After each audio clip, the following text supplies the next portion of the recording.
Good morning, beautiful spirit. Abel Ohm here with Able Spirit to me, and I am Abel. Soham Hansaha Swaha. So, I am breathing spirit, child of God. I am that I am. I surrender. Now, I think I have a very special video for you this morning. And it started the way it always starts. I was laying in bed last night, trying to fall asleep after one of our children woke up the other child. So the whole family was up around 2 o'clock in the morning. I'm laying in bed trying to fall to sleep. I'm sorry, it's more like 1:30.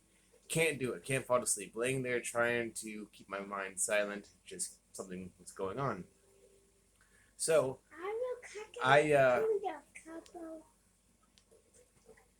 okay, so I was laying in bed trying to keep my mind clear, and all of a sudden something really amazing popped in my head.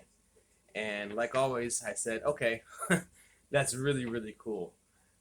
Mind, you're going to remember that for tomorrow. It's important. We're going to write it down tomorrow. We're going to talk about it. And I laid there in bed, and something else popped up again related to the first thing. So I ignored it.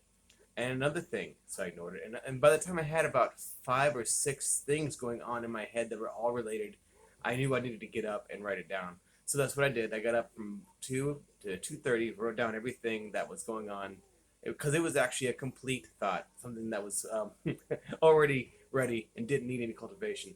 And then I went back to bed at 2:30, and I was able to fall to sleep. Magic, right?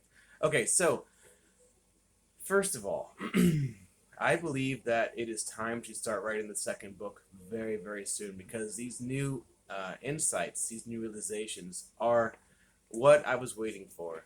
The second book had to be what I've learned along this journey and what to do after you start feeling energy. So the first book's about using previous religious texts to get to the purpose. And the purpose was to conserve energy, build it up, and develop the ability to feel it. And you had all these energy preservation techniques to do it. Now that you are able to feel energy, otherwise known as your kundalini is awakened, now what do you do with that? That's what the second book's going to be about. But today, I want to talk about words. Misconceived words. Some might call them misnomers.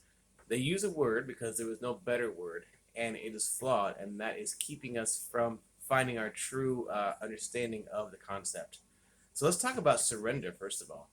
Swaha or Svaha, depending on how you pronounce it. That is what I say at the end of my introduction.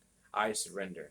So if you look up, well, even if you don't look up surrender, if you think about surrender, most of the time you think about giving authority to another figure. So you're surrendering to an enemy, you're surrendering to God, you're surrendering to something that is considered above you and able to control you now. The actual definition, I looked it up, means to cease the resistance and then submit to the authority. So a lot of times people say you surrender, and they don't actually mean that they are ceasing the resistance. It means that they are just giving in to the moment right now. So let's talk about what I think it actually means. What are you surrendering to? What, in my opinion, you're not actually surrendering to a being per se. You are surrendering to absolute truth. In the book, On the Path, An Energetic Approach to Enlightenment, we talk about what absolute truth is. Absolute truth is the collective wisdom of the universe about the way things actually are, how the universe works, and whether or not you're going to resist them is your surrender. So when it comes to absolute truth, I believe that absolute truth tells you how to live happily. You guys may have recalled that I mentioned that my definition of wisdom is learning how to live happily. So your absolute truth is learning the actual facts about how to make yourself live in a happy way. And you could say that you surrender to God, the higher self, or even the now, right? Eckhart Tolle, I surrender to the moment and I don't resist it. But they all are related to absolute truth and how to live happier, and learning and applying the knowledge. So when you learn and apply the knowledge, you're not just giving in to someone else's authority and saying, okay, you're in charge, I'll do whatever you say. It's more like, I'm going to stop ceasing you because I know that what you're teaching me and helping me with is going to be beneficial for me in the end. So that's what surrender is. Surrender is giving up your preconceived ideas and accepting the new and then using it. Okay, so let's talk about another word. Okay, the second word is sacrifice. Now, immediately, if I say sacrifice, you think of giving something up and getting nothing back, like the self sacrificing mother. She's giving up her dreams for somebody else. And that is what you find if you look it up in the dictionary, the act of giving an offering to somebody else. But I would like to spin it. Your sacrifice is not one way, it's actually a trade. You are trading certain things for other things. So, for example, you're trading your time at work for money. And everything in Maya, which is our material world, is following this rule. You're trading constantly. You trade time for money, you trade money for things, you trade things for what? We're going to get to that. I want you to soak it in for a second, though. You're trading up. So you are trading up with your every single experience on Maya. And what are you trading for? We're going to come back to that. So I did a video recently on depression. And depression comes when you are not feeling gratitude for what you have and you hate yourself, etc. Now, you don't enjoy or appreciate what you once yearned for. And gratitude is actually the ideal vibration. I'm not going to say it's the whole picture, but an attitude of gratitude takes you very, very, very far away. So your mood is your vibration, and you can't fake it. You can pretend, but it'll still leak through when you've got your guard down. And when you're grateful for what you have, abundance flows into your life, and you want to share it. Another way of saying abundance could be said grace or ojas. Um, Sadhguru once again says the lubrication of life. Life is easier when you have grace, and grace is flowing into you.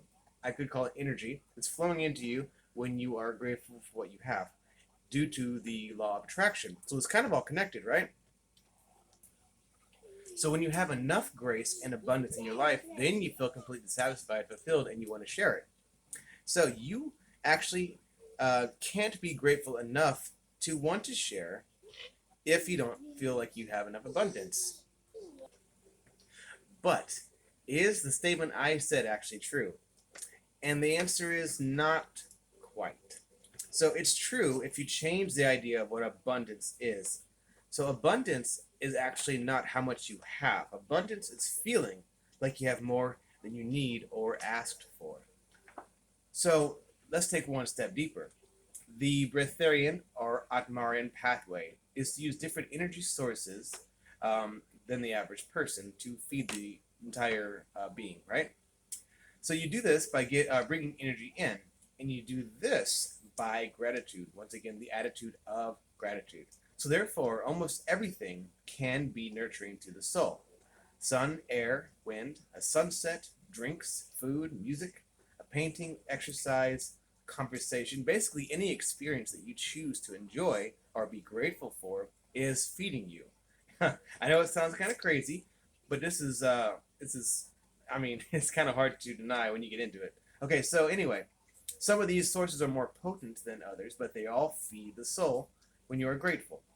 So unless you're grateful, they seem unimportant or even annoying sometimes. For example, if you're in a bad mood and it's sunny outside, it might annoy you that you don't want to go out there.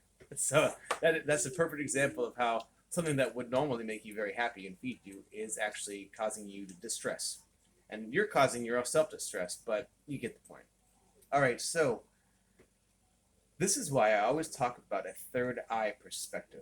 Seeing every experience as something that's in your favor or in your best interest and or a gift is the third eye perspective.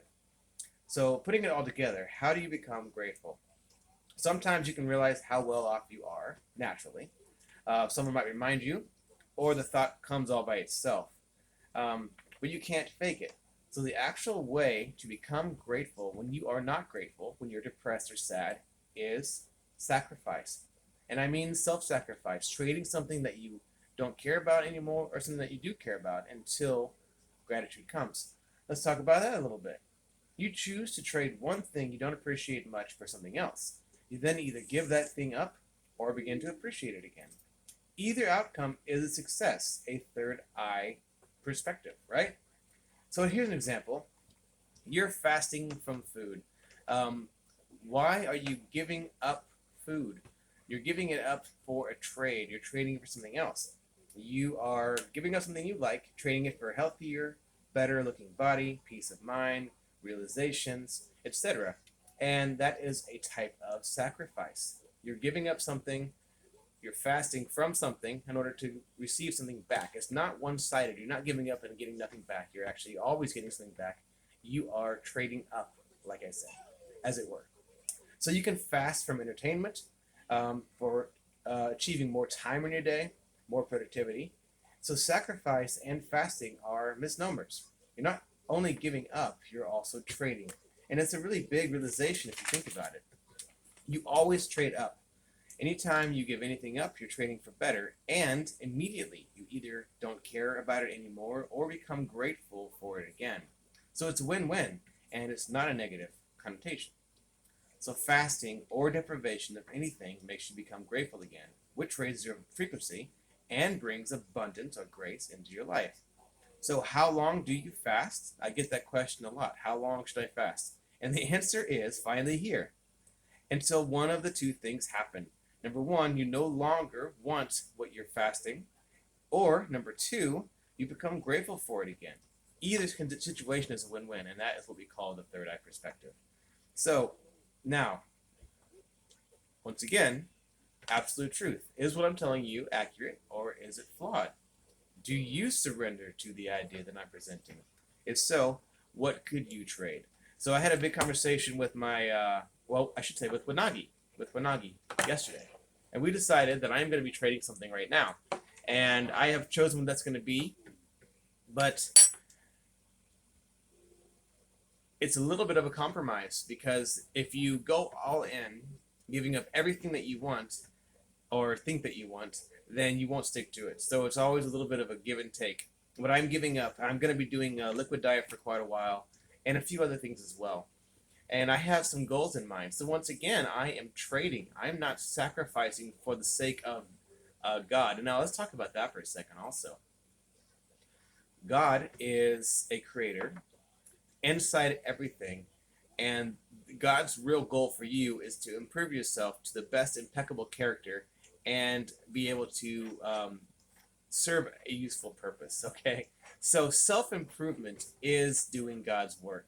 And once you improve yourself to the point that you have enough abundance and grace, you want to reach out and help others. So that is actually an important part. You have to help yourself first. Otherwise, you can only do it temporarily, and then you'll crash and burn. You'll have a burnout. Maybe you'll have a midlife crisis and an awakening, which is also great. It's all meant to be. So this video is over now. But it's very important to realize that when you sacrifice, you're not just giving up for no reason. You are giving it up to gain something that's better. You're trading up always, no matter what. All right, you guys, that is all. I hope you enjoyed the video. Very exciting stuff for me. It all came to me last night while I was trying to go to sleep. Be well. You know I will. Take care. Bye.